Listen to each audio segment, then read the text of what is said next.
How does a maid with a high school diploma succeed where 12 specialists and a $6.7 million treatment plan failed? How does a woman earning $14 an hour, facing eviction in 9 days, accomplish what Harvard-trained doctors said was medically impossible? The answer isn't what you think. This is the story of Riley Brennan, a tech billionaire whose empire controls half the cloud storage in North America. A man who could buy anything, except the one thing that mattered, his son's ability to walk. For 5 years, Tory Brennan's legs had been frozen, paralyzed from the waist down after a fall down the marble stairs of their Connecticut estate. The best neurologists in the country examined him. Surgeries, therapies, experimental treatments, nothing. And then Maren Lewis arrived. She wasn't supposed to change anything. She was just there to clean. But what happened in that mansion over 3 weeks would expose a conspiracy, shatter a family's faith in the system, and prove that sometimes the truth doesn't come from a textbook. It comes from the heart. Before we go further, ask yourself, do you believe that sometimes God gives a mother's instinct to a stranger when the experts have lost their way? If you believe in that kind of intuition, please like this video right now. You'll see why in a moment. The Brennan estate sat on 18,000 square feet of Connecticut coastline. Marble floors stretched like frozen lakes through hallways wide enough to echo. Floor-to-ceiling windows framed the Atlantic, but the view felt cold, beautiful, but untouchable. There was an indoor pool no one swam in. A home theater no one watched. Chandeliers that sparkled over dining tables where no one ate together. The house had everything, except life. In the sunroom on the east wing, a boy sat in a wheelchair, staring out at a garden he would never touch. His name was Tory Brennan. He was 6 years old, and he hadn't walked in 5 years. His legs just hung there limp, lifeless, like they'd forgotten they were part of him.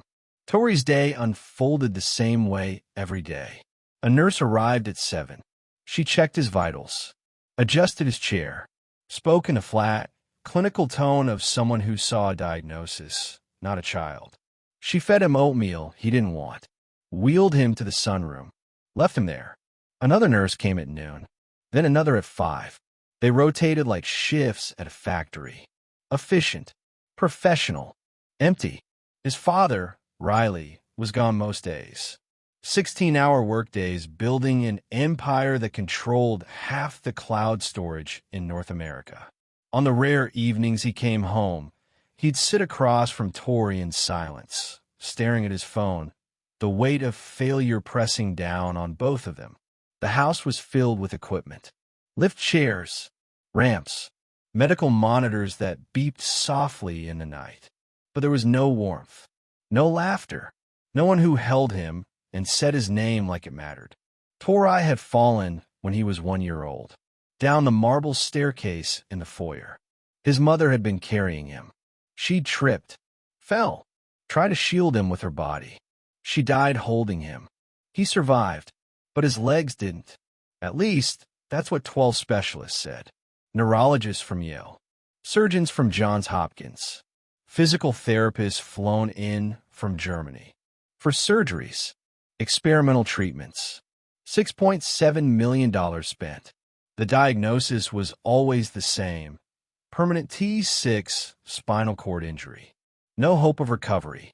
And so Tory lived in a wheelchair, in a mansion that felt like a mausoleum. Beautiful, silent, dead. He didn't speak much. Selective mutism, one doctor called it. Trauma-induced, said another.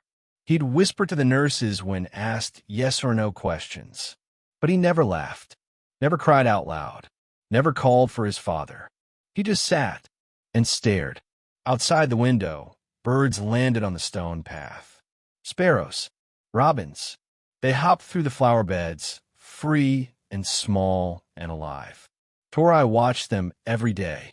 He'd tilt his head slightly when they flew away, as if he wondered what it felt like to move without thinking, to go where you wanted, to be whole. He'd never known his mother, She died holding him. And now, he lived in a house where no one held him at all. The nurses touched him only when necessary. His father loved him, but didn't know how to reach him. The house had every luxury a child could want, except the one thing he needed. Someone who saw him. Not his chart, not his wheelchair, not the tragedy that had frozen his childhood in place. Just him. But no one did. Until the day a woman with an eviction notice in her purse and a Bible in her bag walked through the front door, looked at that boy in the window, and saw something 12 specialists had missed. How did a child with everything end up with nothing that mattered? Her name was Maren Lewis. She was 42 years old and 9 days away from losing everything. The eviction notice had been taped to her apartment door 3 days ago. Bright orange paper. Official seal. $4,873 owed.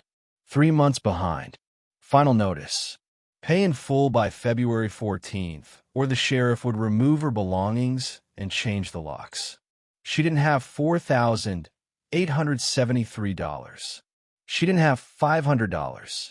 Maren sat on the edge of her bed that morning, staring at the photo on her nightstand. Shanice, 8 years old in the picture. Bright smile. Tiny braids tied with purple ribbons. Gone now for 11 years.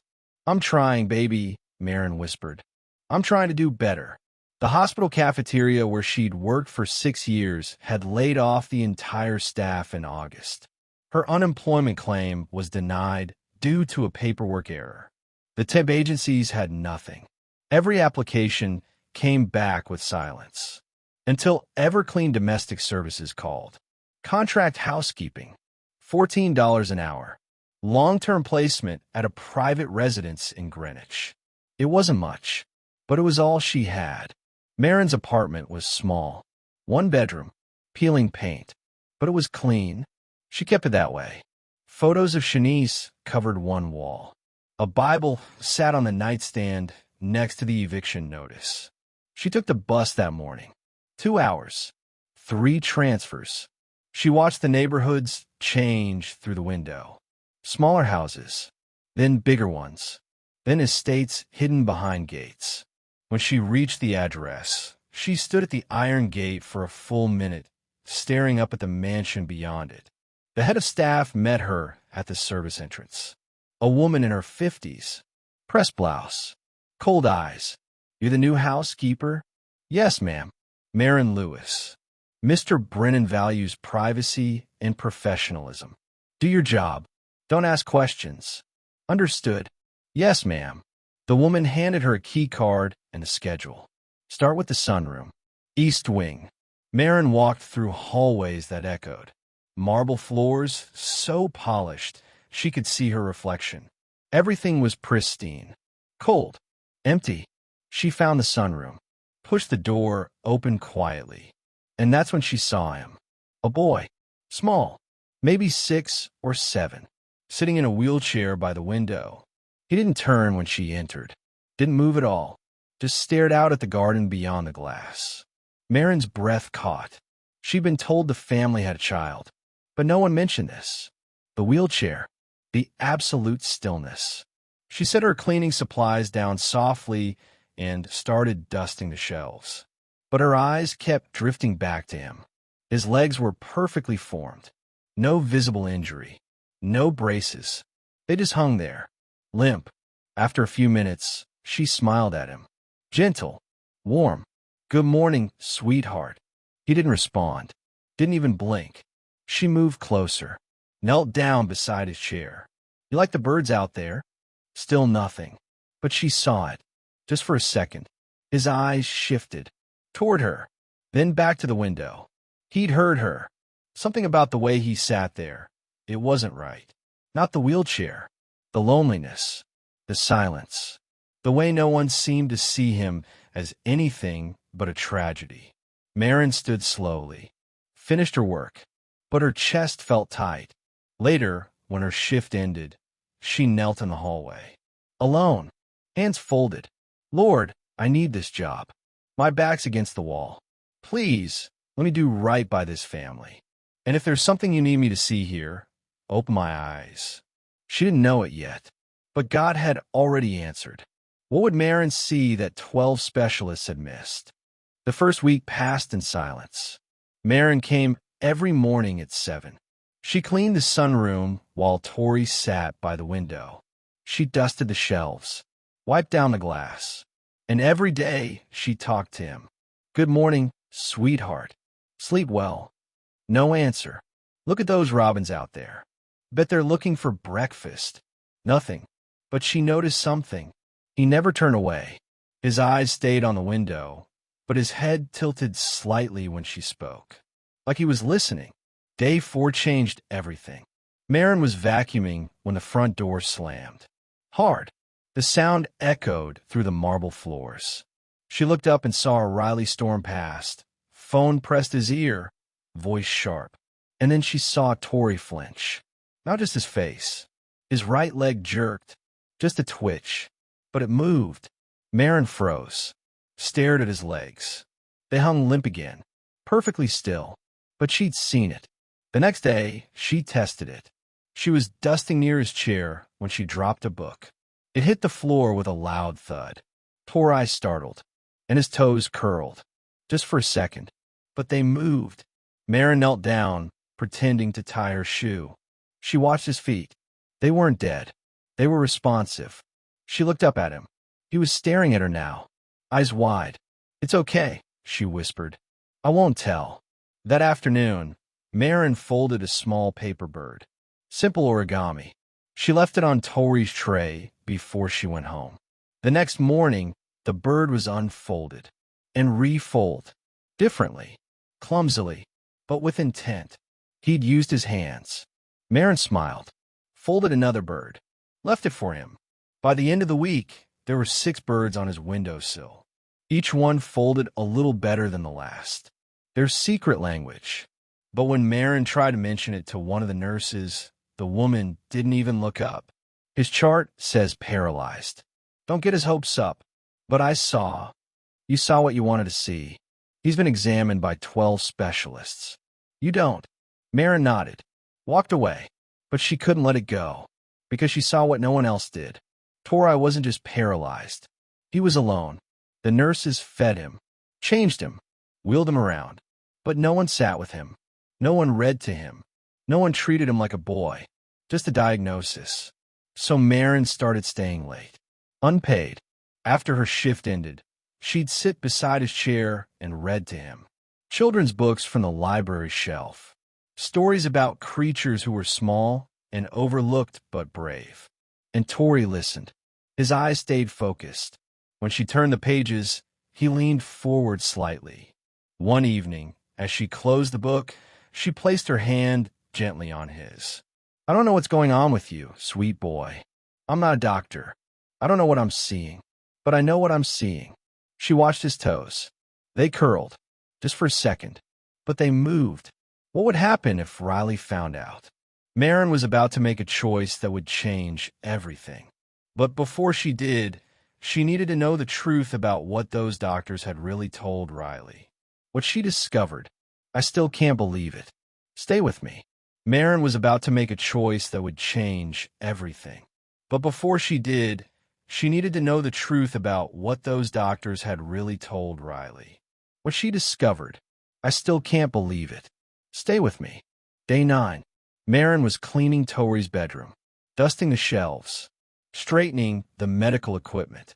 He was napping in a chair by the window, head tilted to the side, breathing soft and even. She'd been careful, so careful, but she couldn't stop herself.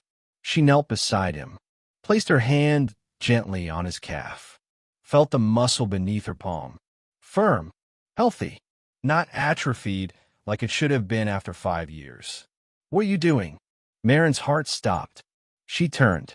Riley stood in the doorway, arms crossed, face hard. She stood quickly, flustered. I'm sorry, Mr. Brennan. I was just. You were touching my son. I didn't mean anything by it. I just thought. You're not paid to think. His voice was cold, sharp. You're paid to clean. Marin's hands trembled. She clasped them together. I know, sir. But Has anyone ever checked if? Riley stepped into the room. Cut her off. 12 specialists have examined him. Neurologists, surgeons, physical therapists. They all agree he will never walk. He stared at her. Do you have a medical degree? No, sir. Then do not interfere with his care. Do your job. Clean. That's all. Mare nodded. She couldn't look at him. Couldn't breathe. Understood. Yes, sir. Riley stood there a moment longer, then turned and left. Marin gathered her supplies with shaking hands, walked out of the room, down the hallway, out the service entrance. She sat on the bus that night, staring out the window, seeing nothing. When she got home, she didn't turn on the lights, just knelt beside her bed in the dark. God, what am I supposed to do? Her voice broke. That boy is suffering. I see it. I know I see it. But I need this job. If I lose it, I'm on the street. The eviction's in 6 days. I don't have the money. I don't have anywhere to go. She waited. Silence. Please, show me what you want from me. Because I don't know. Nothing.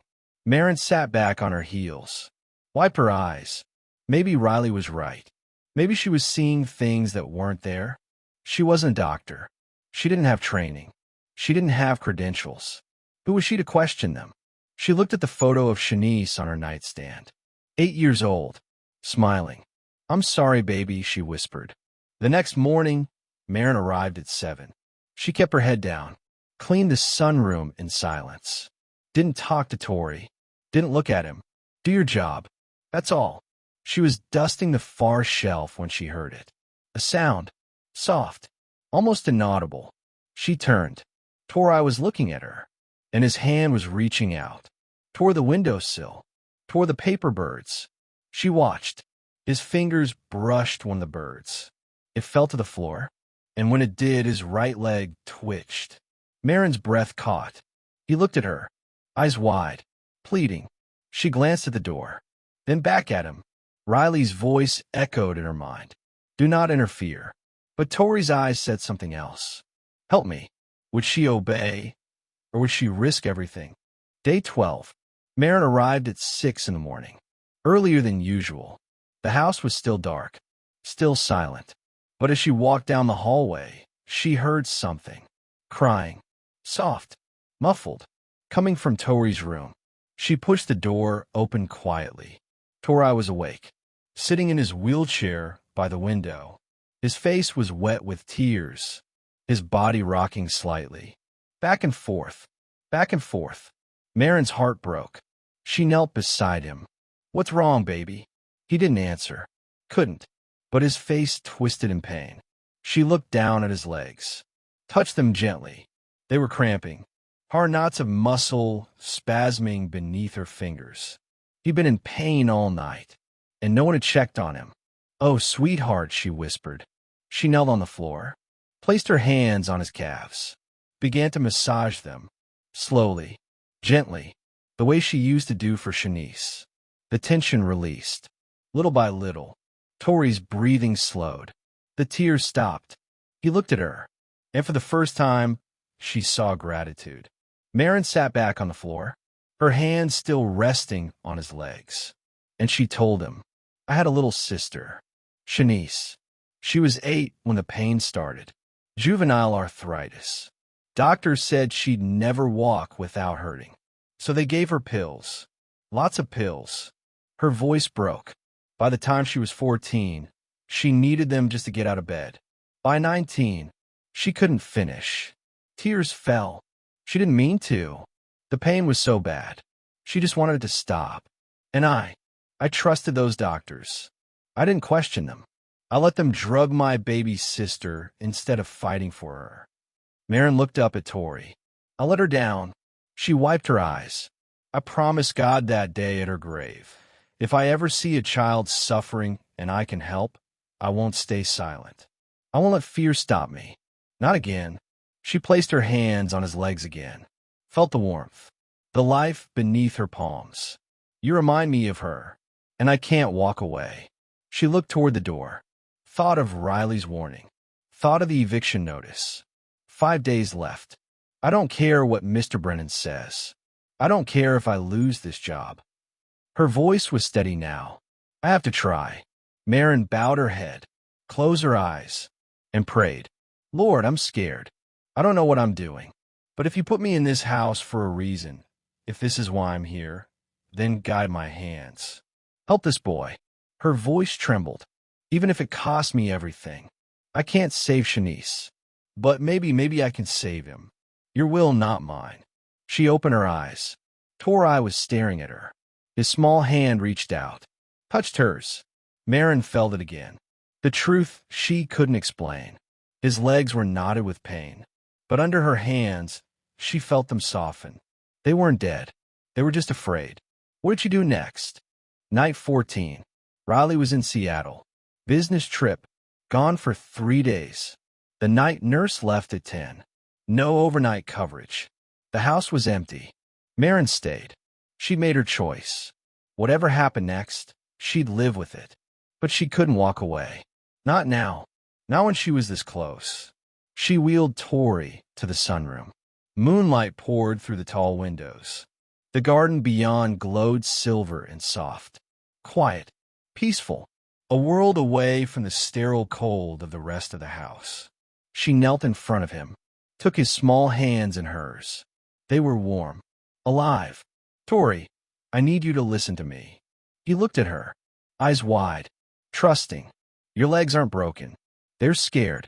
After you fell, after you lost your mama, your body shut down. It was trying to protect you. But you don't need protecting anymore. She squeezed his hands gently. You're safe now. You're strong. And I think your legs just need to remember. She placed her hands on his calves, began to massage them. Slow, patient, tender, the way she'd done 100 times before. But this time, she wasn't just easing pain. She was calling him back. She hummed softly, an old hymn her grandmother used to sing. His eye is on the sparrow. The melody filled the quiet room. Minutes passed. She didn't rush, didn't force. Then she prayed, whispered, just for him, just for this moment. Jesus, be with us. Guide his body. Remind him he's whole. Let him feel your strength. And then, his toes wiggled. Marin gasped, froze, stared at his feet. Tori, did you feel that? He nodded, eyes wide, lips parted, hopeful. She stood slowly, held his hands, her heart pounding so hard she thought it might break through her chest. Can you try to stand? I've got you. I won't let you fall. He gripped her hands, trembling, afraid, but he pushed, slowly, shakily. His legs straightened beneath him, and he stood. For the first time in 5 years, Tori Brennan stood on his own 2 feet.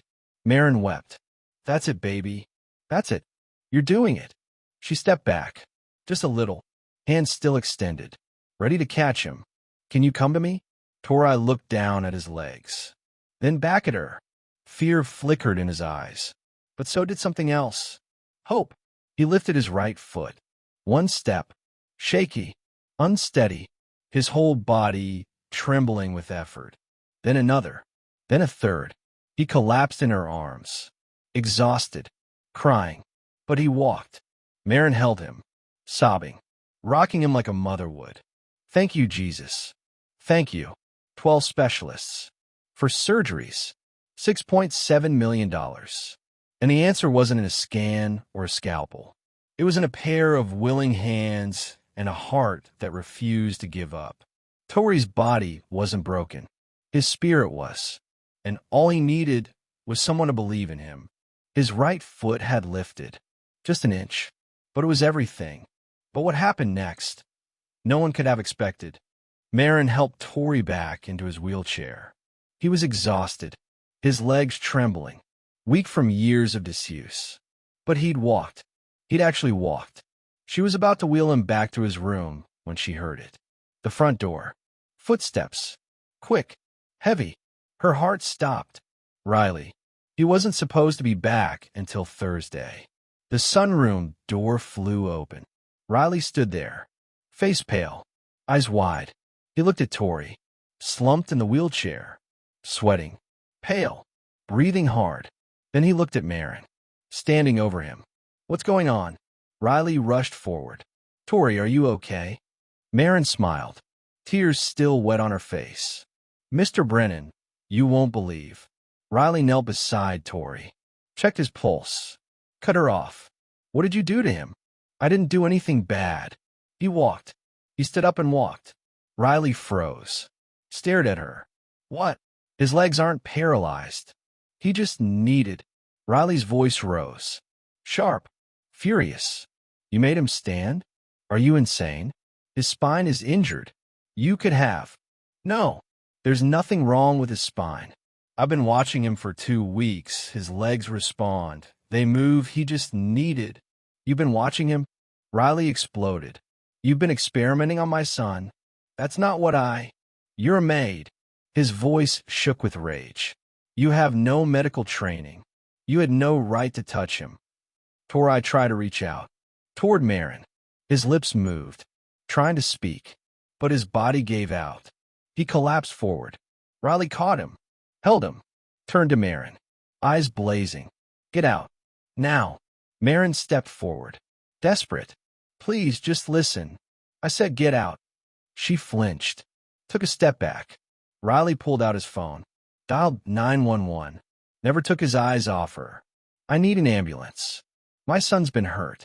Yes. Unauthorized medical intervention. A member of my household staff. Marin's hand shook. He's not hurt. He's just tired. Please, let me explain. Riley ignored her, held Tori tighter. Security. I need you in the sunroom. Now. Within seconds, 2 men appeared. Grabbed Marin's arms. Wait, she tried. They pulled her toward the door. She looked back at Tori. He was reaching for her, tears on his face. But Riley held him, wouldn't let go. Please. Marin shouted. He walked. He's not paralyzed. Please, just look at him. But Riley didn't hear her, or didn't want to. Security escorted her out, down the hallway, out the service entrance, into the cold night. She stood there, shaking, alone. Inside, she heard the sirens. An hour later, Marin sat on her apartment steps, still in shock. Her phone buzzed. A text from Everclean Domestic Services. Employment terminated effective immediately. Do not contact client. Then another notification. A police report had been filed. Unlicensed individual performed unauthorized medical intervention on disabled minor. Marin stared at the screen. She'd saved him, and now she was being destroyed for it. How could she prove what she'd seen? And what would the doctors find? The hospital ER was cold, bright, sterile. Riley sat in the waiting room. Tori had been taken for tests. Full neurological workup. Emergency evaluation. Riley's hand shook. What if Marin had hurt him? What if forcing him to stand had caused permanent damage? What if? Mr. Brennan? A woman in a white coat approached. Tall, calm, her badge red. Dr. Sarah Okafor, neurology. Riley stood. Is he okay? She gestured to a private room. He followed. Inside, she pulled up scans on the monitor. I've examined your son thoroughly. Run every test we have. Riley braced himself. Mr. Brennan, his reflexes are intact. Below the supposed injury site. Riley stared at her. That's impossible. He's been paralyzed for 5 years. Dr. Okafor turned to face him. I'd like to see his original scans. The ones from the initial diagnosis. Why? Because what I'm seeing doesn't match a T6 spinal injury. 20 minutes later, Dr. Okafor sat across from Riley. A thick file opened between them. She read silently, her expression darkening. Then she stopped, looked up. Mr. Brennan, it appears Dr. Flynn knew 3 years ago that your son's paralysis wasn't physical. Riley's blood went cold. What? She slid a page across the table. Dated 3 years prior. Riley read. Patient, Tori Brennan, age 3. MRI findings. No structural damage to spinal cord. Vertebrae intact. Nerve pathways clear. Reflexes present below T6. Diagnosis: no physiological basis for paralysis observed. Psychological component likely. Recommendation: trauma-focused physical therapy, child psychologist consultation, family therapy. Riley's hands trembled. He knew. Dr. Okafor turned the page, pointed to a stamp. Patient enrolled in research study number 447. Long-term efficacy of neurostimulation therapy in pediatric cases. Duration: 5 years minimum. Note: do not discharge patient. Study requires a full cohort retention. She pulled out another document. Grant paperwork. Funding: $2.1 million. Principal investigator, Dr. John Flynn. Riley stood, grabbed the file, walked out. He called Dr. John, demanded a meeting. 1 hour later, they sat in a conference room. Just the two of them. Riley slid the file across the table. You knew. 3 years ago. You wrote it yourself. No structural damage. Psychological component. You knew he could walk. Dr. John's face went pale. Riley, it wasn't that clear-cut. There were risks. If I'd been wrong. You weren't wrong. You were right. And you buried it. Dr. John stood, defensive. The study was important. Neurostimulation research could help thousands. It wasn't helping my son. Riley's voice cracked. You kept him in a wheelchair for a $2 million grant. Dr. John's hand shook. His voice broke. If I'd admitted I'd misdiagnosed him initially, if the hospital found out I'd overlooked the psychological factor, I'd have been sued. My career would have been over. I thought keeping him in the study was safer than. Riley stepped forward. Cold. Quiet.